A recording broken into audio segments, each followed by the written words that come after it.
Okay, vamos a empezar. Good afternoon, welcome, as we say in Spanish, bienvenido. King's University College is situated on the traditional land of the Anishinaabe, the Haudenosaunee, Lenape, and Arawandaren peoples who have a long relationship with this region and with the City of London. There are 3 local First Nations communities that are in close proximity to King's: the Chippewas of the Thames First Nation, Oneida Nation of the Thames, and the Munsee Delaware Nation. In the region of southwestern Ontario, there are 11 First Nations communities and a growing Indigenous urban population as well. King's recognizes the significant historical and contemporary contributions of the local and regional First Nations and all of the original peoples of Turtle Island, or North America, to the development of Canada. My name is Joe Michalski, Associate Academic Dean here at King's, and I'd like to welcome everyone to the King's Hour for Wednesday, November 23rd.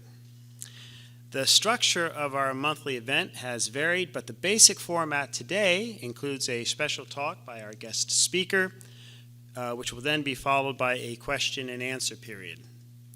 So at this time, I'd like to invite Sydney Robertson up on the stage, who has the pleasure of introducing today's speaker. Miigwech.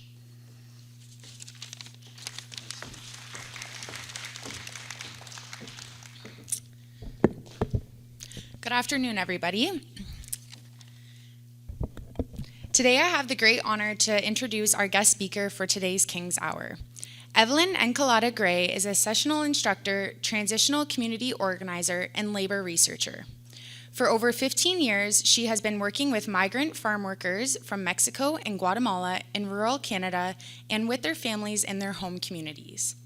She co-founded the award-winning collective called Justice for Migrant Workers that is the forefront of the migrant rights movement here in Canada. Evelyn has shared her work and knowledge in various venues such as the United Nations in New York, the National Autonomous University of Mexico, and Parliament Hill in Ottawa. In the final stage of her PhD in social justice education at OISE, her dissertation focuses on migrant women's transitional lives and the affective dimensions of labor migration. She has published with the late Dr. Carrie Prybish in Signs, Journal of Women in Culture and Society, and Citizenship Studies. She has also collaborated closely with Min Sook Lee on film projects that have given space to migrant farm workers' voices and experiences in Canada, such as Migrant Dreams. She brings her personal life experiences of displacement, forced migration from Chile, and refugee and working class struggles in Canada into all of her political and academic work. Please give me a hand in giving Evelyn a warm welcome to the stage.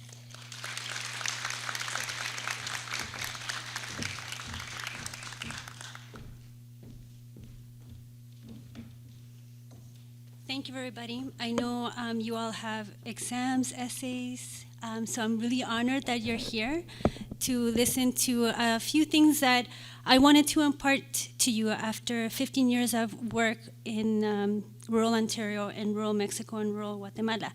And before I go on, I wanted to also thank the organizers for this amazing event and for suggesting me as one of the guest speakers. That is so honored to be here, so thank you very much. I also wanted to acknowledge all of you who are in the room, all of your knowledge and all of your experiences, and all of your ancestors as well, from north, south, east, west. We're all here together in this room. And a lot of my talk is about how we all live here together, of course, in this place called Canada, in this world, but there are so many gulfs and borders among us.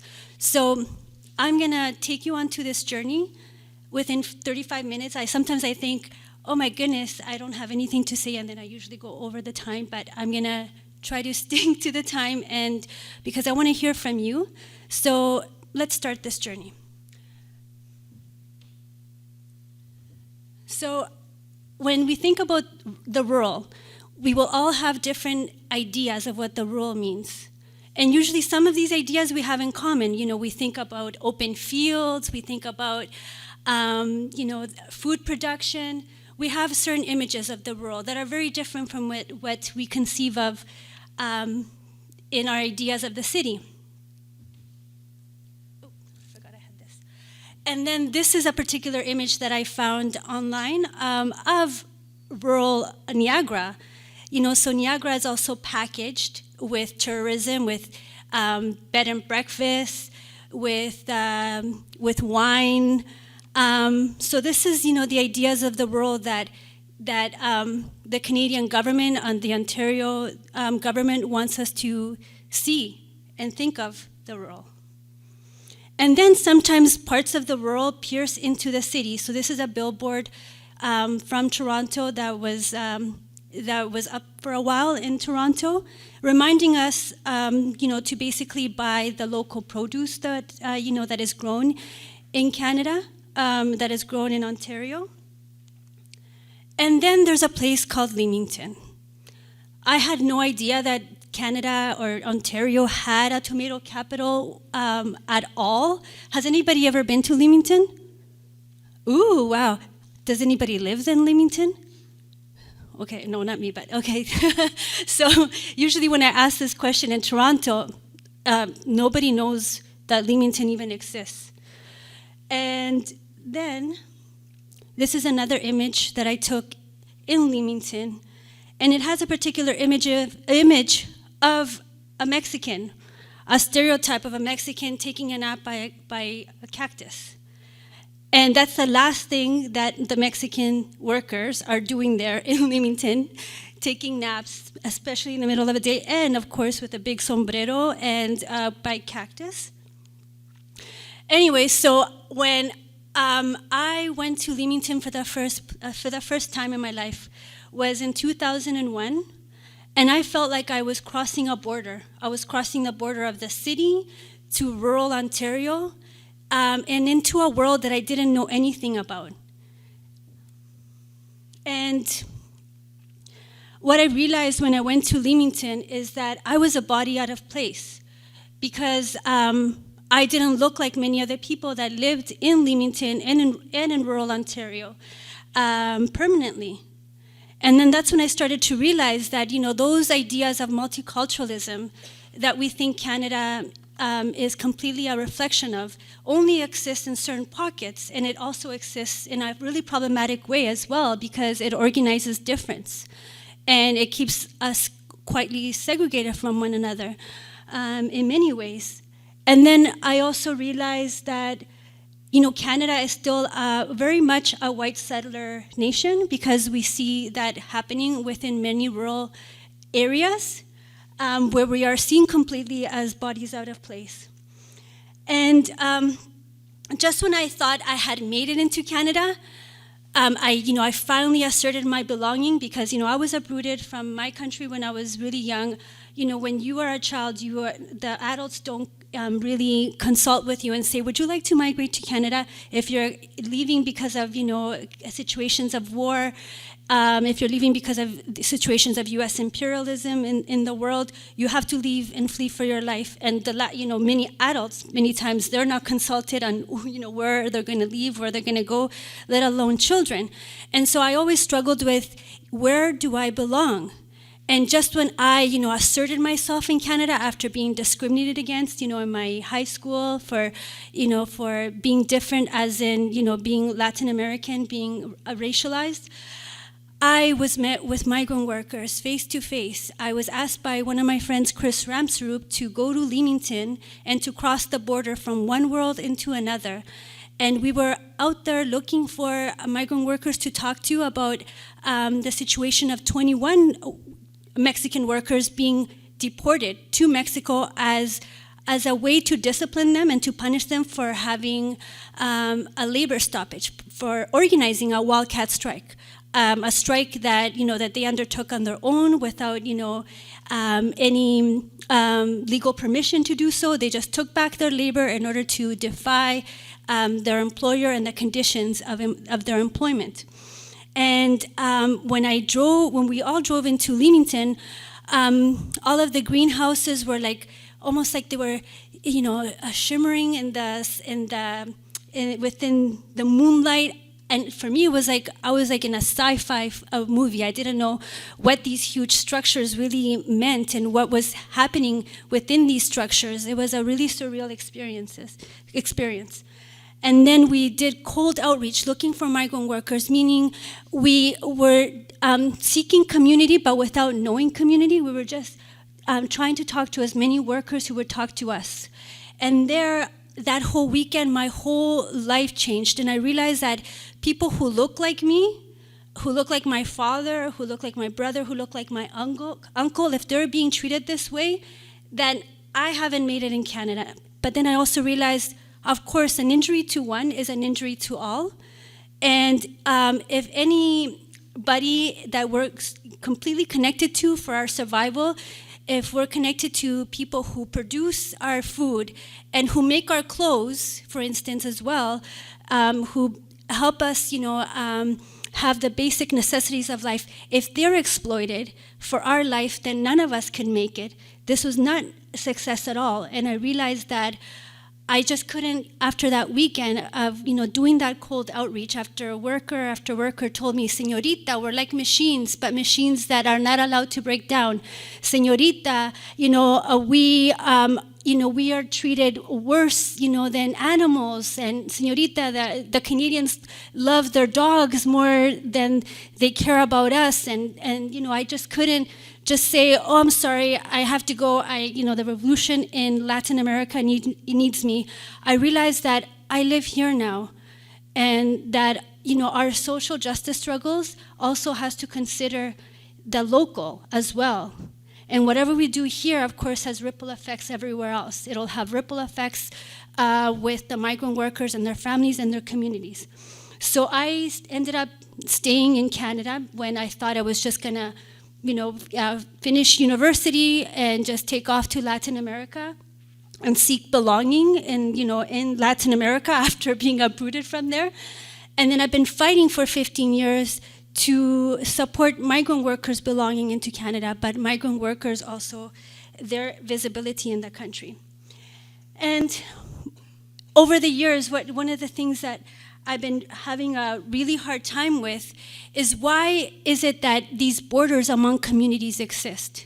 Some of us are able to pierce into that border, and some of us are still kept in our bubbles, in our own universe, and we don't cross the borders with one another. And we have this mindset that keeps us looking outward all the time. Of course, we also have to engage in social justice work globally. But what is it that creates these blind spots? So over the last 15 years, I've been asking myself those types of questions, and I co-founded Justicia for Migrant Workers along with Chris Ramsroop and others. And through this organizing work, we're at the front lines with migrant workers in their everyday lives, mostly also in relation to all of these crises that they endure because of the fact that they're non-citizen workers, because at any moment they could be disposed of. So our work started with Mexican migrant workers. This was a long time ago when I was very young, like many of you. And this is a farm really close by to here. It's about 20 minutes. I can't say where. And then I realized that I wanted to document also the lives of migrant workers, and I focused on Mexican migrant women. So I've combined community activism with academe, because there really should be no separation between the two. And for me, I don't want to just to write articles that a few members of the population will read. I want to create, socially just, tangible, and relevant research that makes an impact to workers' lives, to the people that we work with. I want it to filter towards them. Otherwise, then it just becomes about our careers, and that we basically benefit from the exploitation and the suffering of the people that we are aligning ourselves. We could do all of these research, on marginalized communities, but what's the point if they stay marginalized and all of a sudden we get tenure or full-time work? How is that, benefiting the wider community? So if I felt out of place when I went to rural Ontario and I have status now, I'm a Canadian citizen, I was wondering, like, what does that mean to migrant workers, in their everyday lives? They are constantly, because Canada completely changed. All of Canada changed for me when I, just drove 1 hour out of Toronto, out of the GTA. And in Leamington, it was like a surreal place. I didn't know where I was. But we were always constantly told by local people that lived there permanently, that we were completely out of place. And there is a border between, not just between the rural and the urban, but also between migrant workers, of course, and the Canadian community. The Canadian citizens, and not just white Canadian citizens. I've also heard, racialized Canadians in Leamington say really derogatory things about migrant workers. So what is it about citizenship too that gives us entitlements over others to others? Why is it that we have others to begin with, and how are these others constructed? So that happens constantly through citizenship, and not just race as well. And many of you probably know the temporary foreign worker programs that migrant workers come to Canada through, and these are some of them. I don't want to spend too much time with them because I also want to show you a 5-minute clip of the documentary that we recently produced with Minsuk Lee. It was a community effort, but also workers are there in precarious status.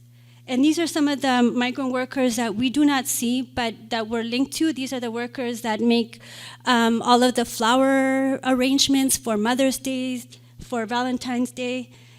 These are also Thai women as well, and not just Mexican women come to these programs.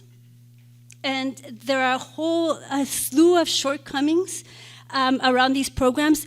And what I wanted to stress from here is that all of these shortcomings, they basically structure a social apartheid, economic apartheid, immigration and labor apartheid for workers, where they live in a different universe. I could be with a migrant worker and give them a big hug because it's their birthday, give them a big hug because they're heartbroken at the fact that they had to leave their children in order to provide for their children. I could be in the same room with them, but we live in different worlds because of the virtue of citizenship. And whenever I go to the farms, it's almost like I can pierce that world, I can touch it with my fingertips. It has its own form. And when I leave, the spaces of the farm, I could feel more unease because in those spaces are quite precarious. They follow migrant workers. They're constructed, by immigration policies, by labor policies that condemns migrant workers to be not even second-class citizens, not even third-class citizens. They're non-citizens. They essentially become stateless within Canada. So that's the type of social apartheid that they live in. And they always know that they are disposable and deportable. They have all of these problems in accessing services that they pay into through their paychecks. And this is completely unconscionable, and a lot of Canadians don't know that this even happens. But then there's communities that have hosted migrant workers since 1966, so none of this is new. So why is it that these conditions remain within many rural townships?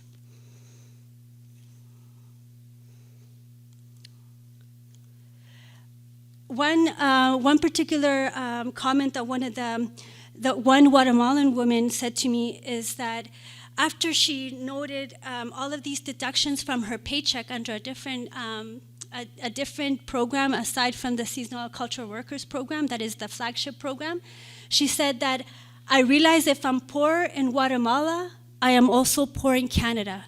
So for me, that says volumes. So I would love to hear what you think that this comment actually expresses.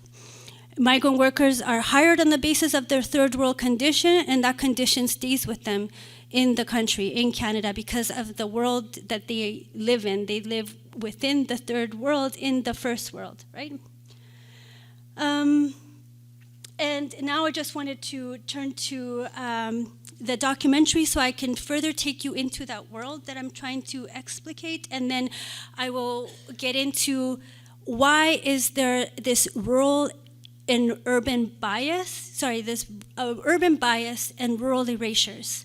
That after 15 years, after making this last documentary, helping Minsuk make this documentary along with other people, but of course the documentary was all her hard work, I realized that there's something much more going on here than a lack of awareness.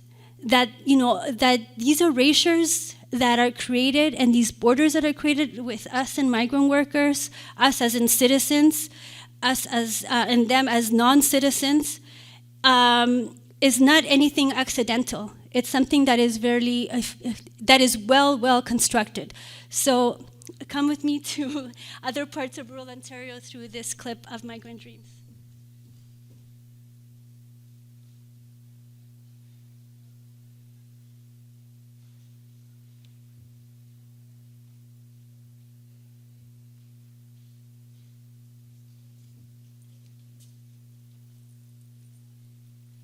Y este fue el día de la mamá, del Grupo Justicia, de todos nosotros, de la comunidad migrante aquí en Leamington. Entonces, muchas gracias por venir. Entonces, muchos años atrás formamos un grupo que se llama Justicia para Trabajadores Migrantes y empezamos aquí en Leamington. We do a lot of work, a lot of political work, a lot of legal work to try to make sure that people aren't mistreated or treated with disrespect. And we also try to raise awareness to make sure that the laws in our society protect migrant workers as equal as Canadians. Por cientos de años, muchas personas han tenido que salir de sus hogares para ir a trabajar afuera. Y no me imagino el tipo de sentimiento, cómo se siente su corazón ahora de estar lejos de sus hijos en estos momentos. Se unieron entre madres para darse ese apoyo. Entonces, eso es bien hermoso y bien poderoso.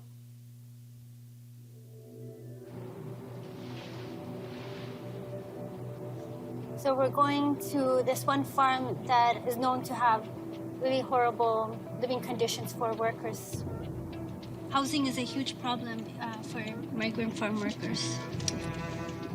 Workers can't complain about the housing because then they could lose their jobs.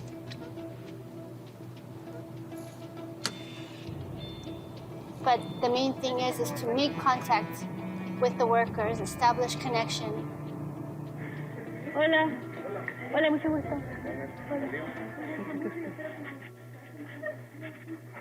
Queríamos venir a visitarla porque nosotros trabajamos con trabajadores migrantes. Bueno, ¿en qué trabajan aquí? Tomates. ¿Y qué les parece de sus viviendas? En México se le dice paraquedistas a los que hacen así esto. No es una casa, es un garage.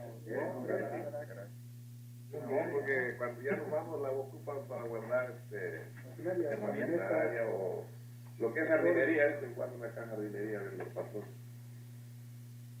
¿Y cuántos baños hay? 3 nada más. ¿Y para 50?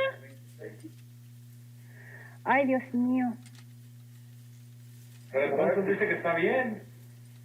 Pero las casas tienen que ser inspeccionadas por los gobiernos locales. Bien, vinieron el año pasado a hacer una inspección. Pero ¿Aquí mismo? Aquí mismo. ¿Y qué dijeron? Que estaba bien. ¿Estaba bien? A ver, voy a pasar con permiso. 26. Y todas las casas de aquí. Esta es la mejor. ¿Esta es la mejor? Oh, Dios mío. Y allá en la otra casa son 36. Te digo, al venir para acá con visa y todo, ¿verdad? Yo pienso que uno tiene los mismos derechos y obligaciones de los canadienses, ¿no? ¿Para qué nos dicen si somos, verdad? Obligaciones y derechos. Canadians Canadians are encouraged to think of the country as a land of immigrants, but that view may need some fine-tuning, because last year Canada allowed in more temporary foreign workers than immigrants. It's a significant shift in immigration policy, and according to a new study, many such workers are vulnerable to abuse by their employers because Canada's laws offer them so little protection. Those threats of being fired, those threats of being deported are real. You know what workers have told me? Employers tell them, we own you. How are the migrant workers and the temporary foreign workers being treated now? Over the years, we've talked about various kinds of abuses. Migrant workers have died in farms and fields. They've been abused in homes and in employers' homes and in restaurants, etc. Tell me a bit about the numbers of workers that you have documented. You have many workers having curfews, having their passports confiscated and other documents. We have made delegations to politicians with migrant workers themselves to talk about these situations, and no action whatsoever. These scams have been going on for a long time. Is word at least getting out? Is there anything more that can be done to sort of educate people in their home countries so that when they come here, they're not in this awful trap of having to pay back, like how much in wages? Well, what they're being charged is up to $12,000, $15,000 in Canadian dollars. And they're not making more than that. They're making minimum wage. Our laws treat people differently. People are indentured, which means people are tied to an employer. They pay into unemployment insurance but cannot receive access to it. They cannot have access to welfare or any form of social assistance. The provincial laws and federal laws are what constructs migrant workers' vulnerability.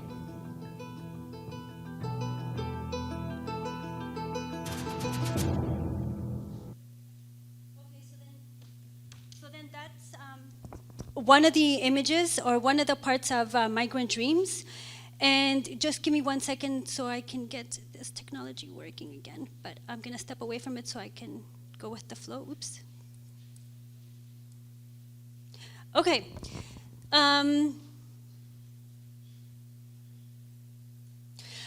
So in September, we finished our Harvesting Freedom campaign. And that commemorated 50 years of the Seasonal Agriculture Workers Program. So none of this is new. And then when we think about Canada, the way that Canada was formed, we know that in the past, those who have been building the nation have not always been allowed to be part of the nation. And one of the first groups that went through that, if you can remember, they built the railway. Who are they? Chinese railway workers. Yes, the Chinese workers, right? And so many times we are told that we have to learn history so that way we don't repeat the mistakes of history. But what we see instead is that history always constantly repeats itself. And one migrant worker that you will see in Migrant Dreams, if you see it fully, you can definitely watch it on your own. If you tune into TV Ontario on their website, you can see it fully. And one migrant worker there, when I was speaking to him one-on-one recently, he said, systems of oppression, they're like, when you get new cell phones and there's always an upgrade for cell phones, they constantly get upgrades, these systems of oppression. But they're still the same oppression. So these oppressions continue over and over again. So we finished Harvesting Freedom, and I realized that's 15 years of my life that I've been fighting for migrant workers' rights.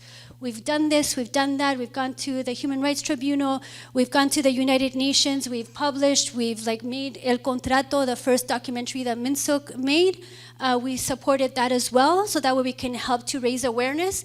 So I totally think that there was, that there is, and that there was, much more going on throughout these years to keep worlds apart. When you look for statistics on migrant workers, you can't find them. Government doesn't keep them. You have to request them and maybe get a SHIRT grant of millions of dollars in order to pay for them. There's lack of access to information. You can't, get a list of the farmers, the growers that are actually employing migrant workers. You have to do that cold outreach. So all of this is all constructed to keep us apart from one another. So all of this work that we have done, it's still not enough, to really change the situation for migrant workers. So much more needs to be done. And so with social justice work, it's not something that you retire from. It's a lifelong process, and a process that takes a lot of innovation throughout, the years that you're engaged in it. And it's not a process that, that you can build community and trust with a particular targeted population, a population that you've aligned yourself with, a population that is going through things that, breaks your heart. Because many times, we are led into the social justice work that we are led because our hearts are broken for the injustices that are being suffered. And it's not something that you could just, exit from.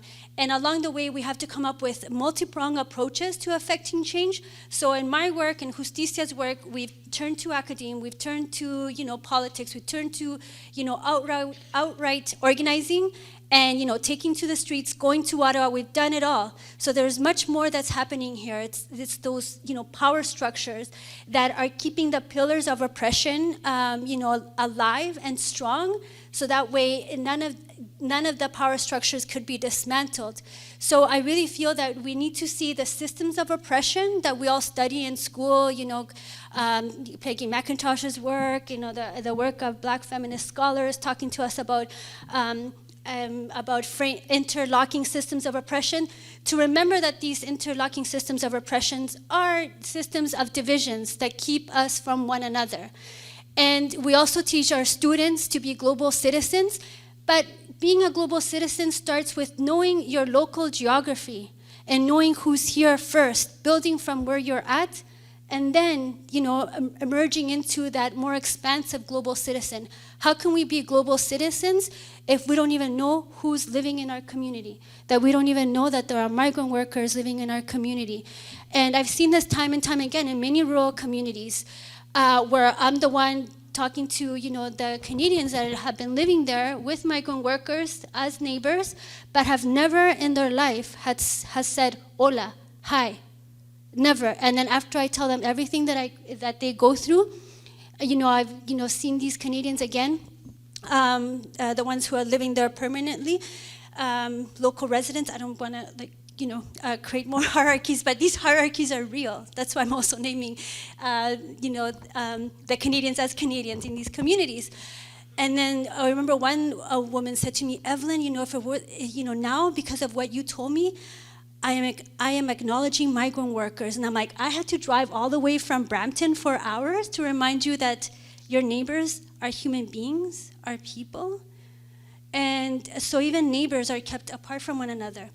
And so I realized that, the power structures that, we're up against are very, of course, sophisticated. So hence, we need to use all of our knowledge and be a step up from, of the systems that keep these divisions, so prevalent. And then what we also need to do is not just reimagining the rural. Reimagining the rural means actually seeing migrant workers, actually seeing, how food production takes place in Canada and the globe, but also reimagining Canada. Canada's going to be 150 years old. But remembering and also knowing, reclaiming what has been erased from Canada's, imagining of itself. Like, for instance, how many of you, when you went to high school, when you went to elementary school, were you taught about the residential school system? Were you taught about the Chinese railway workers? We need to resuscitate that history to reimagine Canada into a more humanitarian country, one that is not living up to any of its international, images right now at all. And we also need to remember that it's not just about us here in Canada. We need to reimagine our world. But one of the biggest problems that we have right now is that neoliberalism, neoliberal capital, has also told us that this is the only way. This is the only way to live. So we have to really reclaim back our minds and decolonize our minds and really recapture our own, the documentary is called Migrant Dreams. We need to recapture our own capacity to dream as scholars and as social justice educators as well. They tell us it's impossible, and we have to say, it's not. And we have to build the world that we want to see right now. So it's been 15 years that I've been doing this work, And now I'm moving more into not just a defensive mode and being out with migrant workers and going to the legal clinics and fighting back employers, but it's also right now we have to harvest the world that we want to see within our local communities. So the technology, I usually don't use PowerPoint, but for some reason I thought I needed it today, but I hope that I left you with some cues for your own work, for what breaks your heart, and how you are also part of the research, and you also matter into the political projects that you're aligning yourself with. You're there, your voice is there, and your voice is needed, and especially in light of what's happening in the world with our neighbors. We are needed as social justice advocates and educators now more than ever. So thank you so much. I'll leave it at that for your questions.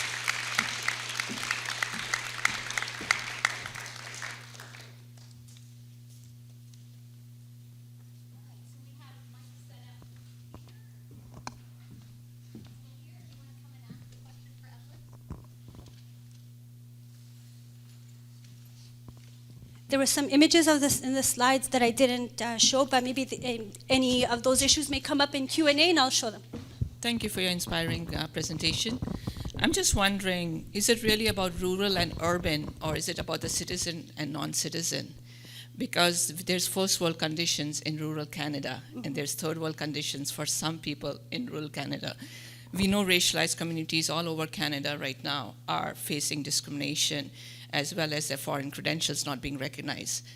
So one of the things, the migrant workers are coming for 25 years, and one of the things that separates them from all other programs, especially live-in caregivers or other programs that have evolved and benefited them, is that they can never get a citizenship.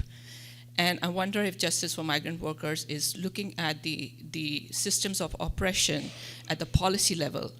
So that's my one question. But the second one is, whenever I show my students Métisses all the time and ask them to write a response paper, and we always talk about this. So even if they get the citizenship, in reimagining the self and reimagining Canada, unless we take out these, Banerjee talks about labels of immigrant, visible minority, racialized communities.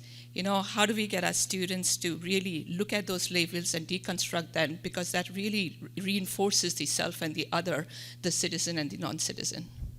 Yes, thank you so much for your question. And I know Araon Mendiburu is my friend who directed Métisses, so I'm glad that that film is being used here. Yes, I started with the rural and urban because I guess I didn't reinforce it enough at the beginning that, when I was in the GTA, I had a particular idea of what Canada looked like. And of course, my family went through all of this humiliation, discrimination, and my parents couldn't say, okay, I'm gonna quit and work in another factory. They had to just work wherever they were. So, I grew up with, all of those struggles, and hearing my parents have to struggle so much, and being, told I can't understand you because they had, thick accents, so I knew all of that from Toronto and the GTA, but sometimes we get onto survival mode, and then, we're sold also the idea that, that was our parents' experiences, and because we are being schooled in Canada, then we have to take our working class family and we have to ascend into the middle class. So we believed in all of these, success and the carrot, of success that we were thrown here in Canada, and so then it becomes about us, and then it doesn't become about our community anymore. But then when I went to rural Canada, it's almost like I went into another world completely. And I was always taught when I was your age, when I was doing my BA, that there was a rural and urban disconnect in the third world, that this happens in the third world. It's always about the third world and pointing the fingers at the third world. But when you point one finger, the rest of the fingers are pointing back. But we don't want to see that. We don't want to go there, right?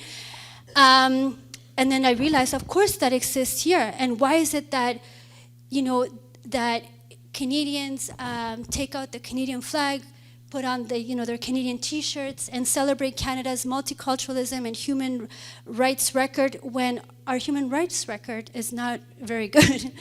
And so, of course, there's racialized communities that have so many issues once they attain status. So in Justicia, we see one of the first things that has to be done to erode many of the conditions that create this social apartheid for migrant workers is to grant them status. And that's something that we have learned from the living caregivers, that no, you can't wait 2 years, 4 years to gain residency, because during that time, you're working in the house of your employer. So many things could happen.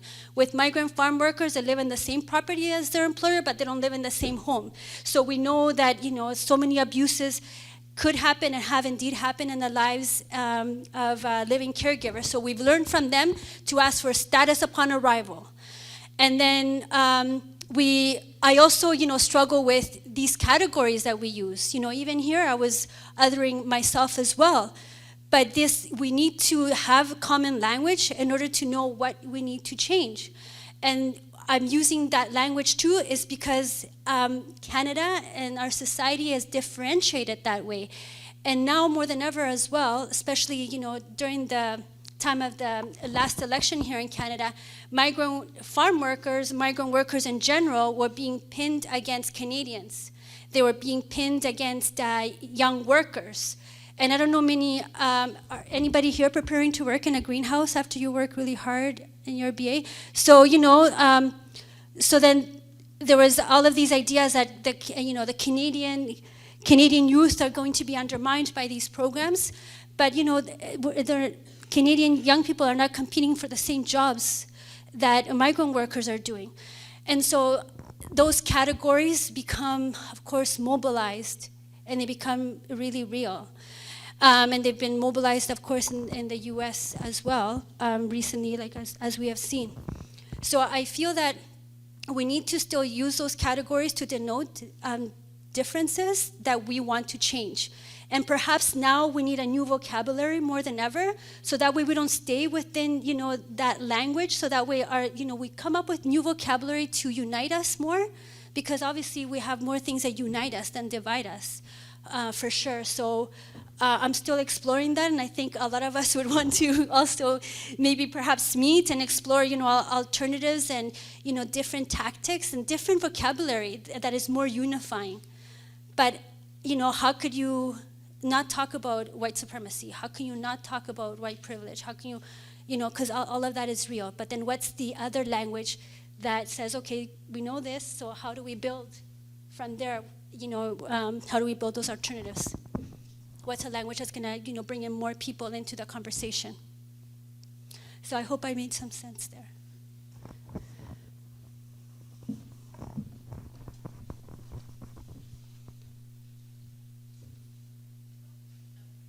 Yes.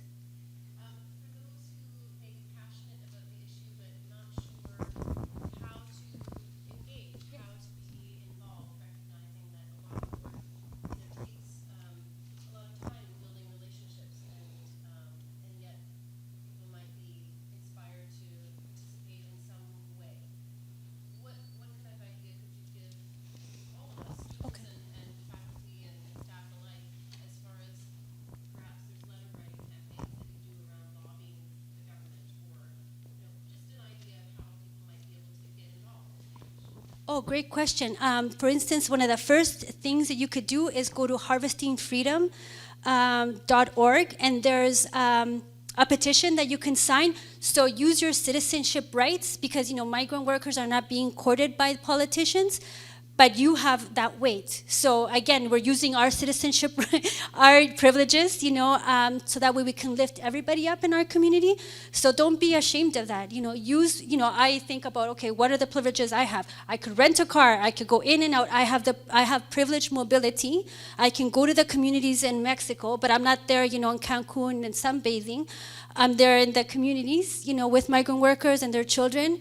And I'm using, that freedom that I have in order to travel. Because remember that migrant workers, They don't have the freedom that we have to just to go on vacation. If we have a credit card, we can go on vacation perhaps. If we have credit. And so use your privileges like that. And the first one is your citizenship rights, your vote, your lobbying power. You can ask your MPP, make them watch El Contrato and Migrant Dreams so none of the politicians can say, I didn't know this happened. And then you have to do a mapping. Who's already doing this work in the local community? Are there churches that are reaching out to migrant farm workers? What is needed? And one of the things that I do see that is needed is a community garden. And some people have said, why would migrant workers want to work in a community garden after working in a greenhouse? Well, a community garden, you actually work with the soil and not with these vines that are completely in a controlled environment. And many migrant workers are already, they already have their own gardens behind their greenhouses because they bring seeds from Mexico, from Jamaica, from different parts of the Caribbean. So why not, maybe a crazy idea, start like a community garden where you invite migrant workers to share their knowledge and, to build community literally from the roots. So there's so many things you could do. You can also, those of you who are artists, all of you are artists, you can also, come up with installations and talk back to, the Food Lab Ontario ads that urge us to buy local. Why don't you insert and write in migrant workers to that narrative so we can actually see migrant workers? Because if we can't see migrant workers, if we can't see injustices, if we cannot name them, we cannot change them. So also get creative, not just writing an essay, which is really important because we also need to prepare, we need to know how to make arguments, we need to work with research, and we need to expand the research that is out there, but also go beyond, go beyond that, and also turn to the arts and turn to the technology that you have within your hands, and maybe also create digital storytelling to get, this message out. Thank you very much. Thank you.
Thank you.